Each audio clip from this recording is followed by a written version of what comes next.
How are you today? Have you ever been to an escape room? Why? Think this through with me, okay? Let's just do the calculus together. You pay money to go to an escape room, right? So you pay somebody to lock you up in hopes that you'll either figure out a way out or they'll eventually take pity on you and let you out. Is that the concept? Am I getting this right? And you do this. Makes me think of the Eagles. Any Eagles fans? They had one hit, you recall? Sounds like this.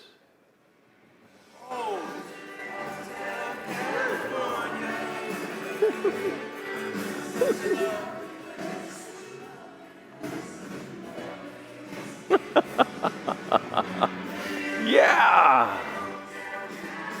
You know what's distinctive about the Hotel California? You can check in, you just can never check out. Jean-Paul Sartre, the existentialist playwright, wrote a play entitled No Exit. And I think it was the inspiration for Hotel California. Don Henley, who actually wrote the song, said this. It's a song about the journey from innocence to experience. Elaborated and said, it's about the jaded, blasé, hedonistic lifestyle that characterizes California.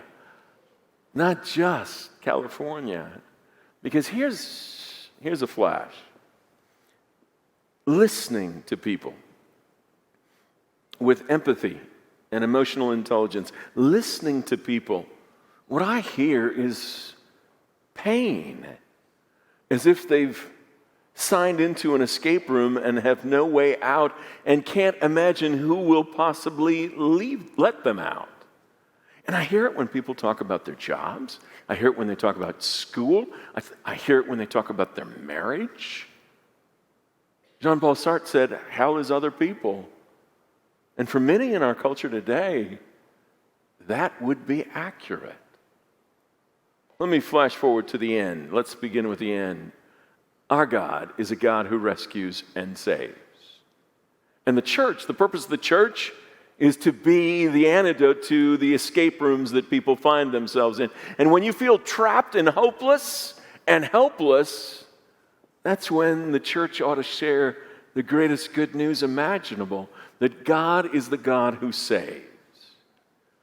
And now we're in this series, the Bible for Grown-Ups, and our focus today is on the Exodus, one of the crucial events in all of the Old Testament that is the thread that runs through the entire New Testament.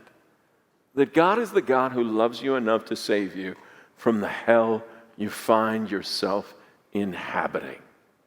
Because God is the God of hope. I want to jump in there.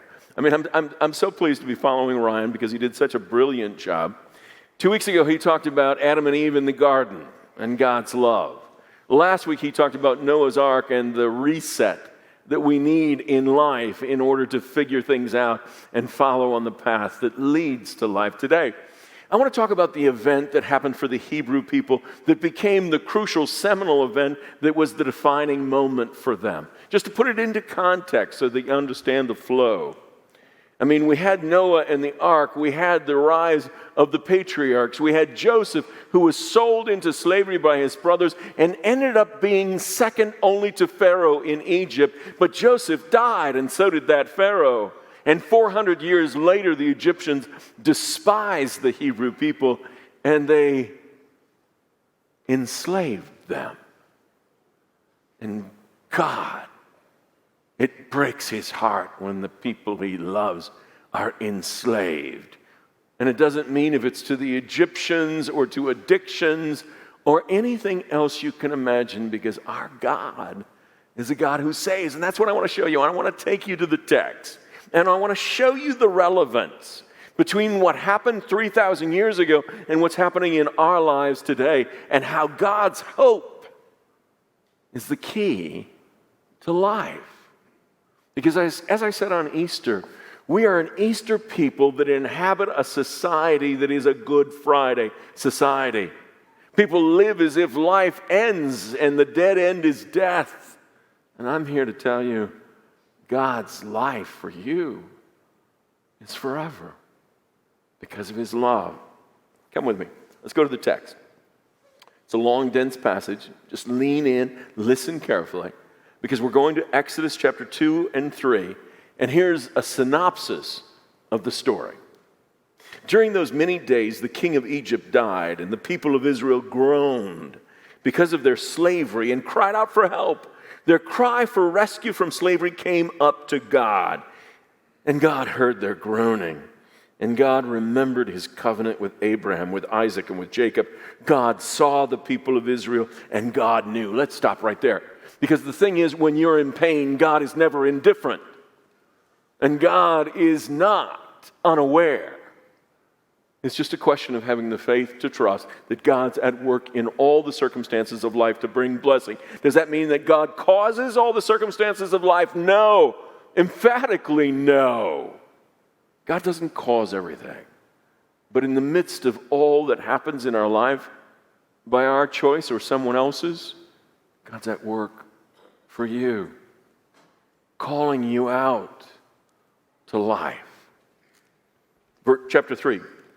Now Moses was keeping the flock of his father-in-law Jethro, the priest of Midian, and he led his flock to the west side of the wilderness and came to Horeb, the mountain of God.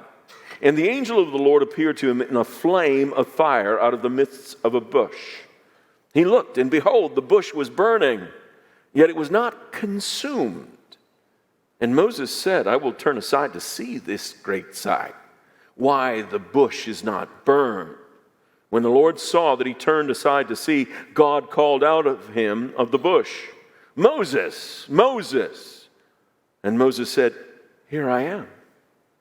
Then God said, Do not come near. Take your sandals off your feet, for the place on which you are standing is holy ground. And he said, I am the God of your father, the God of Abraham, the God of Isaac, the God of Jacob. And Moses hid his face, for he was afraid to look at God. Then the Lord said, now listen, because he's not just talking about the Hebrews, he's talking about you and me. Then the Lord said, I have surely seen the affliction of my people who are in Egypt, and I have heard their cry because of their taskmasters. I know their suffering, and I have come down to deliver them out of the hand of the Egyptians and to bring them up out of that land to a good and broad land, a land flowing with milk and honey. And now, behold, the cry of the people of Israel has come to me, and I have also seen the oppression with which the Egyptians oppress them. Come, I will send you to Pharaoh, that you may bring my people, the children of Israel, out of Egypt. But Moses said to God, who am I, that I should go to Pharaoh and bring the children of Israel out of Egypt? And God said, but I will be with you. But I will be with you. Think of that. Because he wasn't speaking specifically, exclusively about the Hebrews. He was making a promise to you. Let's take a look at this. Let's step back, take a look at the text, and see what it means in the context of life in the 21st century, fully 3,000 years after the story told has unfolded. What is this saying to us through the years? First and foremost, the text is explicit. We believe, we worship, we serve a God who saves. It's explicit. And God heard their groaning, and God remembered his covenant with Abraham and Isaac and with Jacob. God saw the people of Israel, and God knew. God knows and loves you. And he knows the circumstances of your life that are so enslaving, so oppressive. And he offers rescue, for God saves. The theme that runs, not just through the Old Testament, but into the New Testament, is this: that God so loved the world that he gave his Son, that whoever believes in him should have life. Jesus is the one who said, I have come that you may have life and have it abundantly. Jesus is the one who said, I won't leave you alone and abandoned. I'll send the Comforter, the Holy Spirit, who will be with you and remind you of all that I have said to you. Jesus is the one who died so that you can have life, not be oppressed, not be trapped in inescapable circumstances that rob you of what makes life meaningful and precious. And it all comes to a conclusion. You can see it in the last book of the New Testament, Revelation 21, where God speaks from the throne and says, I will wipe away every tear from your eyes, and there'll be no more pain, nor sorrow, nor mourning. For behold, I make all things new. And that's exactly what only God can do in you. He can transform the snares and traps that have you oppressed and enslaved and make you something beautifully new. This last week, I recorded a podcast with Chris Chandler. I love Chris. I love the staff. You know that. People think that the buildings are my legacy. They're not. The buildings are just bricks and mortar. The legacy that I'll leave when I retire from this church is a staff and congregation that are incredible people. And I sat down with Chris. He was going to interview me about 40 years of ministry. And it's so interesting because Ryan Schreckengass, soon to be our senior pastor, he's 20 years younger than I am, and Chris is almost, not quite 20 years younger than him. So we have two generations, and we're sitting talking, and he's asking me. And he says, tell me the stories that you remember most vividly. And I had to sit back and think about it. And I said to him, it's not the stories. You'll have to listen to the podcast. But I said to him, it's not the stories. It's the people. It's the people that I've been privileged to know and love and see what God has done in their hearts and lives. I think of a guy who was a raging alcoholic. He fell in his walk-in shower, hit his head, needed stitches, had a concussion, and it was the greatest thing that ever happened to him because he was drunk out of his mind. And he wasn't coping with life. His life was literally going down the shower drain, along with the blood that was flowing from his head. And he gave his heart to Christ. And he's been clean and sober for 40 years. I think of the young guy who shows up at our service every Sunday morning at 9 o'clock who was addicted to drugs. And his life was just an absolute horrific mess. And he found Christ. And he's been clean and sober for more than a year. And he comes exuberantly and brings other people with him because he wants to share the joy that he's found. I think of a couple. Jean-Paul Sartre remembers the guy who said, hell is other people.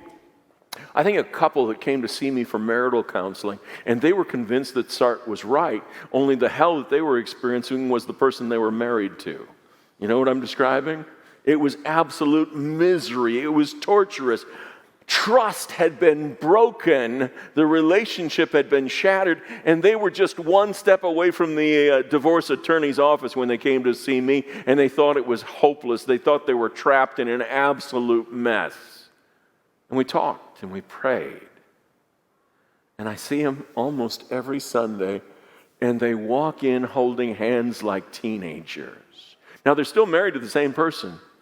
They still live in the same house, but the house that formerly was hellish because of who inhabited has now become a slice of heaven because they share an incredible life, love, and faith. And I look at that and I see what God has done. I see people who are widows and widowers who lost the love of their life.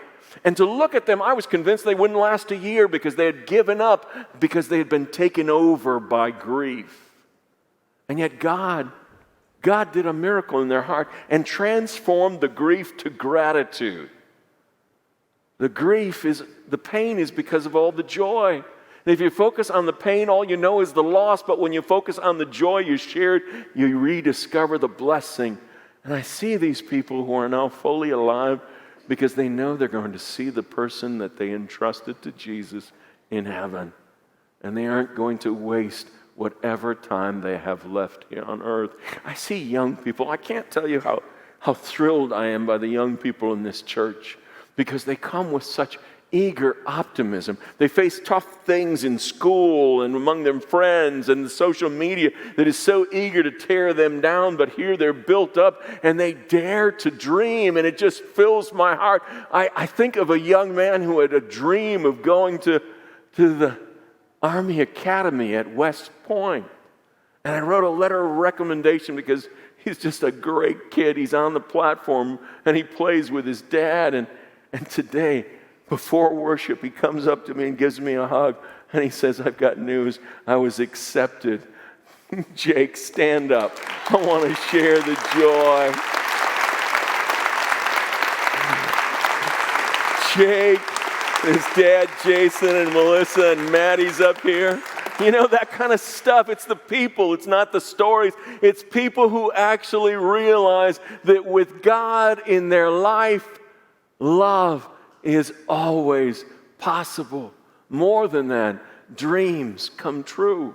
Because you see, our God is not only a God who saves, our God is a God who delivers. He didn't just take the people out of Egypt, He led them to the promised land. Here's what Scripture tells us.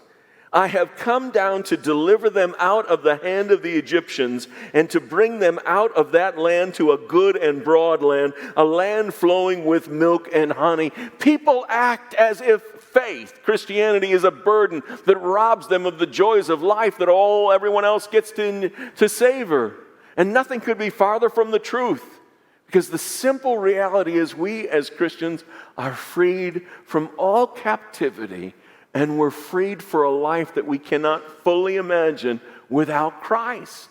Because even when we find ourselves in the difficult, tough circumstances, God's at work for the good. He doesn't cause all things, but in all things He's at work for you. Romans 8:28, God works for the good for all who love Him in all the circumstances of life. I don't know if you've read any of Bob Goff, Goff. He's a funny guy. He really is. He's a retired attorney, he's a Christian, and he really writes and speaks and shares great stories. Told the story, I read this in one of his books recently. He told the story, he was in college, and he was dating a girl who was at a different college 800 miles away. Anyone experience that? Long distance relationship? In the midst of that, he gets a call from his girlfriend telling him that she's fallen in love with a frat guy from the college she goes to, and she's breaking their relationship. He did what any red-blooded American guy would do. He jumped in his Volkswagen Beetle and drove 800 miles to see her, convince her, persuade her that she should stay with him rather than that frat boy bum. So he shows up at her door, unexpected, unannounced, knocks, and she greets him. And it's a greeting of pity, not of joy. She brings him in, he pours out his heart, does his best sales job on why she should stay with him and not some other guy, and she says no. She's done with him. He said the 800 miles driving back to his own college campus was the worst time imaginable. And he was praying the Romans 8 prayer, God, how are you blessing me even through this? He tells this story now with a big grin on his face. And he says to the crowd whenever he's delivering this, I am so grateful to God that woman married the frat boy. Because if not for that, I would have made her life miserable, she would have made my life intolerable, and I would have never met sweet Marie, who is God's greatest gift in life. Guys, how many of you are so grateful to God for the woman who did not marry you? Your wife will love it if you raise your hand right now. Yeah, exactly. Here's what I really believe with all my heart. I believe that God saves us from the misery of life, the escape rooms of our own creation or someone else's, and God rescues us for a life of real joy and significance. Not perpetual happiness, because that's not possible in this world. He saves us for joy. because joy is always possible. When you look beyond the circumstances of life and you actually begin to see how God's at work blessing you, even in the difficult times, you find reason for living when you formerly thought there was nothing to live for. Your life is changed because God saves and rescues. And God rescues us for life. But we have to make the choice to share the journey with Him. We have to dare to step out in faith, regardless of our own sense of unworthiness. It's not what we do. It's what God can do in and through you. The scripture makes it clear.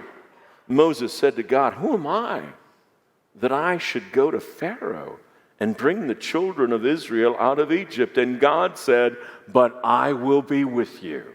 But I will be with you." And it changes everything. In Great Britain, they have the Special Air Services, SAS. And it's kind of like our Navy SEALs, our Marine Recon, our Delta Force, all in one. It's kind of their elite special forces. Are you with me? You know what their motto is? It's very simple. It's just 3 words. Who dares wins. Did you catch that? Who dares wins. Say that with me. Who dares wins. Better do that again. Who dares wins. Now, what's the relevance of that? I'm convinced, let me test this out on you. I'm convinced that most Christians fail to reach their full potential as a child of God. I'm convinced that most churches are dying today because they don't dare to trust in God. Most people, most churches live within their own abilities. They live constrained in their own ongoing escape room where they can't either figure a way out or don't dare to seek help getting out. And they feel trapped and hopeless. And so many churches are closing and dying today, it blows my mind. And the churches that are thriving, the churches like this one, what distinguishes us from the dying church? We dare to live by faith. We do more than we can possibly do by ourselves. In fact, it's crazy, ridiculous what we attempt. God's truth. Because we attempt what only we could possibly do with God. And I can't help but wonder what your life would be like if you did the same. Rather than being a Moses who says, I can't be the one, I stutter. How can I possibly say anything? How can I possibly lead the people to freedom? What if instead you said, God, what do you have in store for me that only can be done with you? What freedom would you set me free for? What enslavement and oppression would you break in my life? What would you do in my life to make it all you intended to be? Had lunch with a buddy of mine. Hey, when you're a short timer, you get to go to lunch. I love that. And then we're sitting talking, and I said to him, hey, I'm going to talk about 2 escape rooms in my sermon this week. Have you ever been in one? And he goes, yeah, it was great. And I'm kind of, really? Because I know the guy's just a wee bit claustrophobic, right? And I said, explain this to me. What was so great about it? Now, this is a guy, he and his wife were not blessed with children, but they're probably the best godparents I've ever known in my life. They really take that role very seriously, and they look for a way to be a blessing to their godchildren. And he grins at me. He said, I'll tell you, we went into the escape room with our godchildren, and it was more magnificent than you can possibly imagine. We had the best time. And he said it was such a grin of deep contentment and satisfaction. You could tell he was blessed. Now, there are people living in mansions in Lee Summit who are miserable. You know that, don't you? There are people in marriages that look like they're perfect and they are miserable. You know that, don't you? There are people who appear to be functional, and yet they're really barely functioning because of either alcohol or drugs or pornography or any number of other things. You know that, don't you? Then you understand the significance of this story. That's for so many more people than children alone. Because this is the story of a God who rescues and saves if only we dare to trust. What about you? What would God do in you if you only had the faith to follow and find the life He can offer?